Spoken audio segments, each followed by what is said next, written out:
అక్క ఇచ్చేస్తున్నాం. క్లైమేట్ కూల్గా ఉంది కదా, ఏమైనా చేయొచ్చు కదా, హాట్గా ఆకలేస్తుంది. మరి మా తమ్ముడు మాటలు అయితే విన్నారుగా.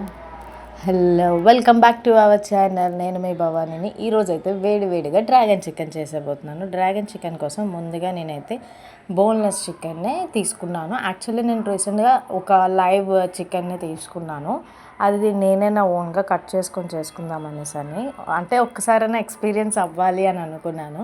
సో అందుకని నా దగ్గర ఇలాగా ఈ బ్రెస్ట్ పీస్ని ఇలా తీసుకుని ఇలాగా స్ట్రైట్ పీసెస్ని కట్ చేసుకున్నాను. కట్ చేసుకోవడం వల్ల ఏంటంటే స్ట్రిప్స్లా ఉంటుంది, పిల్లలు కూడా ఈజీగా తినడానికి ఉంటుంది, సన్నగా ఉంటాయి కదా, బాగుంటుంది అనేసి డ్రాగన్ చికెన్ అయితే చేద్దాం అనుకున్నాను. మరి డ్రాగన్ చికెన్ చేసే ముందు మీరైతే ముందుగా మన ఛానల్ని సబ్స్క్రైబ్ చేయండి, లైక్ చేయండి, మీ ఫ్యామిలీ మెంబర్స్కి ఫ్రెండ్స్కి షేర్ చేసేయండి, మన ఛానల్ని అప్గ్రేడ్ చేసేయండి. మీ అందరి సపోర్ట్ ఎప్పుడు ఇలానే ఉంటే నేను ఇంకా వంటలు చేసేసి ఇంకా మంచి మంచి వంటల్ని ట్రై చేసేద్దాము, మీ ముందుకు తీసుకొచ్చేస్తాను. కానీ కష్టపడి నేనే తినాలి కదా ఇవన్నీనా.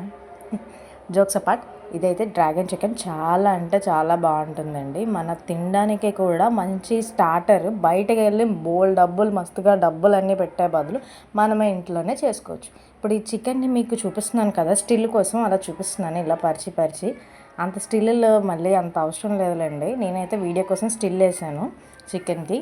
మీరైతే అలా చేయాల్సిన అవసరం లేదు. మంచిగా వేసేసుకొని దానికి ఏంటంటే చికెన్కి మనకి ఏమేమి సామాన్లు కావాలో ప్రతిదీ కూడా పక్కన పెట్టుకోవడం బెస్ట్. అప్పటికప్పుడు తడుముకున్నాం అనుకోండి, నిజంగా అట్రా ఫ్లాప్ అయిపోతుంది. మనం అలాగే చేస్తాం కదా, అలాంటి యాక్సెక్కలన్నీ మన దగ్గర చాలా ఉంటాయి.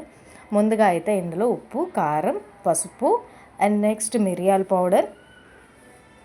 వీడియోలో చూపిస్తున్నాను కొంచెం మరి అంటే మన దగ్గర అంత ఎక్విప్మెంట్ లేదు, వీడియో కొంచెం మంచిగా రాకపోతే మీరేమనుకోవద్దు.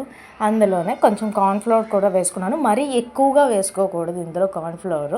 జస్ట్ ఇంత చికెన్కి నేను జస్ట్ చిన్నవి 2 స్పూన్స్ మాత్రమే వేసుకున్నాను. నెక్స్ట్ ఇది హోమ్మేడ్ గరం మసాలా కూడా వేసుకున్నాను. మంచిగా ఇవన్నీ కలుపుకున్న తర్వాత ఇందులో ఒకే ఒక స్పూన్ ఆయిల్ వేసుకున్నాను. ఎందుకు ఆయిల్ వేసుకున్నాను అంటే దేనికి దానికి పీసెస్ డిఫరెంట్గా ఉండాలి అనేసి. మామూలుగా మనకి చూడండి పకోడీలో కలిసిపోతాయి, ఎందుకంటే మనం చికెన్ పకోడీ వేసుకున్నప్పుడు మనకి ఆయిల్ వేయం కాబట్టి విడివిడిగా రాదు. ఇది విడివిడిగా రావడానికి కొంచెం ఆయిల్ వేసి మంచిగా దానికి మసాజ్ చేశాను. చికెన్కి కూడా మసాజ్ చేయాలి, దానికి మరి కట్ చేస్తాం కదా, నొప్పి వస్తుందని. దాన్ని మంచిగా ప్యాంపర్ చేసిన తర్వాత ఇందులోనే ఒక ఎగ్లోనే హాఫ్ వేసుకున్నాను, బీట్ చేసింది మంచిగా వేసి. కానీ చాలా కొంచెమే వేసాను, ఎక్కువ కూడా వేసుకోవట్లేదు. మరీ మొత్తం ఆయిల్ అంతా నురగైపోతుంది. మనకి ఎగ్ ఎక్కువైపోతే మొత్తం మనం వేసే ఫ్రై అవుట్ అంతా అంతా నురగలాగా వచ్చేస్తుంది.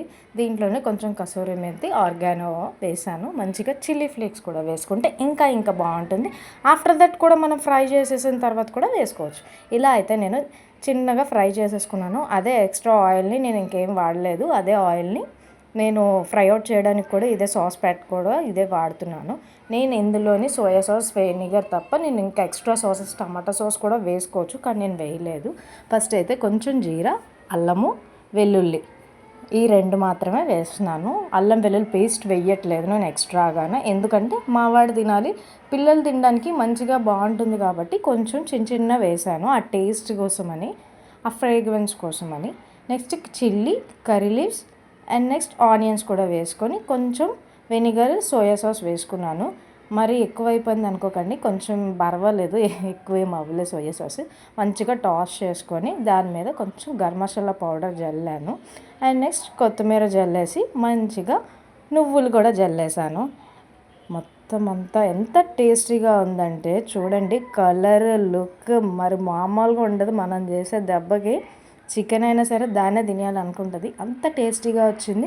మీరు కూడా ఇంట్లో ట్రై చేసేయండి, సబ్స్క్రైబ్ కూడా చేసేయండి. బాయ్ ఉంటాను.